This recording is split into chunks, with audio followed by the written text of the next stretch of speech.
breaking came out. You know, Beach Street and freaking breaking came out, right? So there was nothing really happening when that was going on in the 80s. So then, you know, everybody started getting into breakdancing. And that's when the gangs evolved. That's when the Bloods and Crips in LA started going crazy, and it was getting more popular. So back in the 80s, people just started getting into gangs. So then the breaking scene kind of faded away. That's why nothing really happened in Vegas till like the 90s. It was only Rocksteady, or Rock Skittles was the only crew really. Oh yeah, Rock And then everybody just kind of like branched out of there. But until, you know, probably like recently, a few years back, that's when like everything just started coming back into the scene all over again. So everybody died down for a long time. And what happened was that when all these kids were coming up, you know, from middle school to high school, there was really no direction in the culture. That's why Vegas is the way it is. My opinion, I think Vegas is the way it is because there's not a certain group or a certain entity that's holding it down. And like Vegas Shakedown was the only thing that was really going on. You know what I mean? So it's like, well, where are all these kids that are looking for, you know, to be a part of something? There's nothing to be a part of. It was just like something that was going on once a year. So, you know, there's no one really like, how do you say that? Like in LA, you know, you got all these Rocksteady crew guys and all these cats from back in the days that are still holding it down, so there was always someone to follow. But in Vegas, there wasn't. When did that really start though? Or what year did that really, everything start to just generate, you know? Well, to be honest with you, I'm not exactly sure, but when I left the scene and then came back, I started hanging around with Stingray, and I kind of saw like, you know, what's going on? There's a lot of people here, but there's nothing really happening. You know, you got all these B-boys, and there's no place to go. Even they didn't have any like church practices back then, or none of that stuff was going on, dude. So I was like, Ray, this is perfect, man. We need to open up a studio and have all these kids be able to come out here and do their thing, you know, and then we could just start working with different community centers. Probably, I don't know, man. I'm thinking maybe 3 or 4 years ago, you know, when it started picking up. I believe that, yeah. You know what I mean? Yeah. Was that when Tunay, you started that like 04, right? 04, yeah. I started that in 04. Was that here? No, I started that out of my garage. Oh, okay. Yeah, out of my garage, and then this was in 2010. So really like 2009, I kind of like started putting the ideas together, you know? And then when this opened up,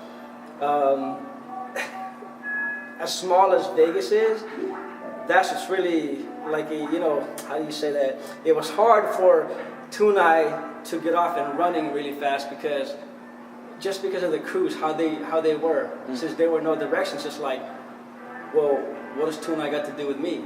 Yeah. They didn't see that in that way. You know what I mean? So they really had nothing to attach themselves to. So to me, that's how I think, like, why the culture out here is like so spread out. You know, it's almost like there's a lot of crews, and then there's too much hating because of the fact, like, you know, when you're a b-boy, you know, I mean, that's your crew, you know, your crew's whack.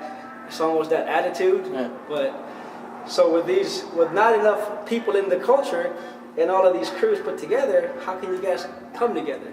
There's not enough people. Yeah. Do you think there's a division between different styles too, like choreo or funk styles or all that? For sure. I mean, you try to keep that open here. I mean, you keep everything pretty much open here. Well, and that's the thing. I mean, because I'm coming into the scene as an older person, understanding what happened in the past. Yeah. But these guys coming into the scene right now, not knowing what's really going on, it's almost as if like, well, I got dedication to my crew. You know, I got dedication to my style or what have you. But now, with all the Jabberwocky stuff like what we're talking about starting to happen, all these fools now, they want to do choreo. You know? All these fools now, they want to do choreo. Oh, that's funny. All these b-boys that got cut from the audition, right? All these b-boys, because, you know, I mean, if you're a b-boy, you don't come walking into a jam like, oh, yo, what's up? You know, like, you know, you got that persona, like, you're hard. You know, you got to be hard. You're representing b-boying, and that's what it is. Yeah. But now, when you step into choreo, it's like a whole different field, man, you know. I mean, you're trying to do choreo techniques and stuff like that, hip-hop, when your body's not used to that kind of movement, dog. It's a totally different thing, man, you know. It's all in the mindset, but that's what I think, like, just separates everybody. But it's kind of weird, like, everyone wants to do choreo now. freestyle. You know what I'm saying? I mean, you feel me, right? You Yeah. know what's going on, so, you know. I think that's the biggest thing that I got attached. I mean, I heard the name being outside of it, but when I actually came here and saw what you were trying to do, I think that's where I finally clicked. Like, it finally clicked for me that it was just more than, that's what we've been trying to do, you know, man? Like, it's trying to just unite people and, like, for a greater cause. Like you said, you're coming into this as older, so you kind of understand, and I think that message is starting to come. Do you think that message is starting to come out with Tunay? Yeah, I definitely think so. Not even just in Vegas, but outside, you know. Les Twins wearing your shirt. Yeah, you know, I think it's crossed over. I think the whole message behind it, that's what's kind of leading it to that.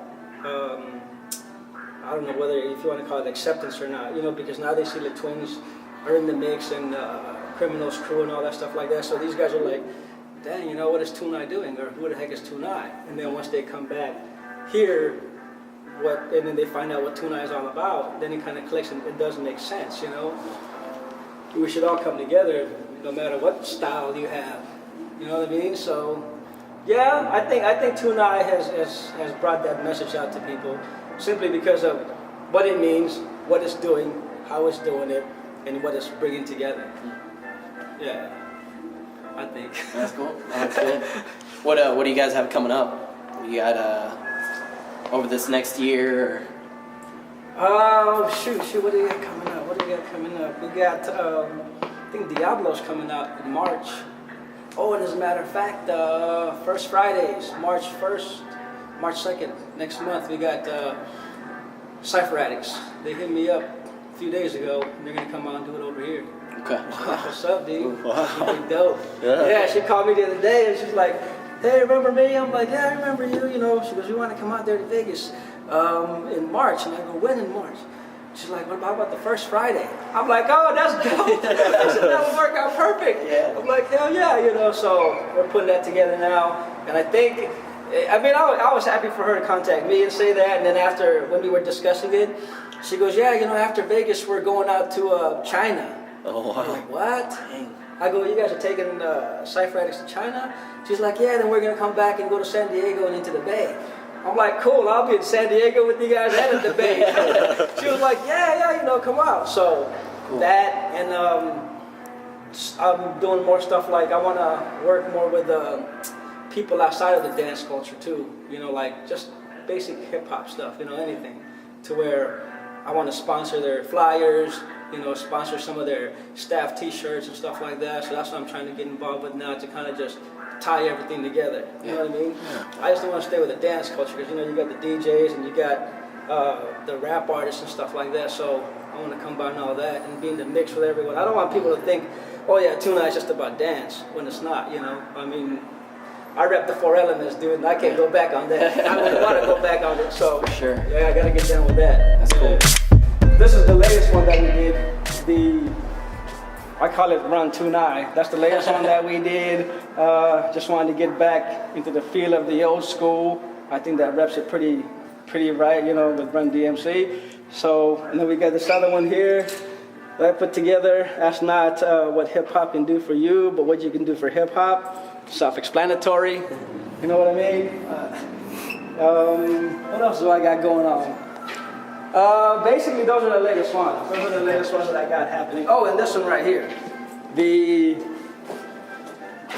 Tunay, I call this one unorganized, as you can tell why. And that's like, it was my feeling of how hip-hop is right now in Vegas, unorganized. And so that's why we laid that out like that. So you've got a little collection of autographs up here of just people that have have they come and taught workshops, or just people that have come through?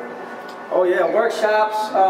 Yeah, basically all the pioneers and legends that come out here, I have them sign, you know, a hat for us just so that they can rep that they were here and that we assisted them with the workshop. And then we also have the locker that everyone signs. You know, all the beat workers that come through here, everybody hits that up.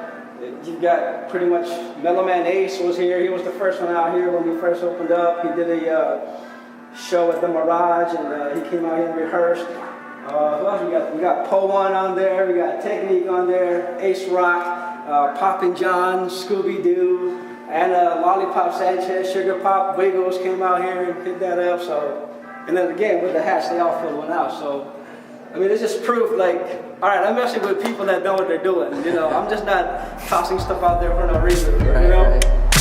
First class I was taught out here was breakdancing. Okay. Yeah, we had all the classes available, but breakdancing was like, you know, the biggest thing because of Jabberwocky's ABDC. So once that went commercial, you know, the general public loved the breakdancing, so breakdancing was one of the biggest things, or still is the biggest. Yeah. Who taught that class? It was Stingray, Rock Skittles crew. He was the first one out here to teach that, just so you know. Yeah. That's cool.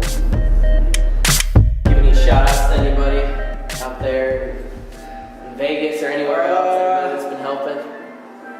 Well, I mean, Vegas for sure. I want to give mad props to Vegas for what they've done for me. How they come out, you know, and assisted with everything that I'm trying to do.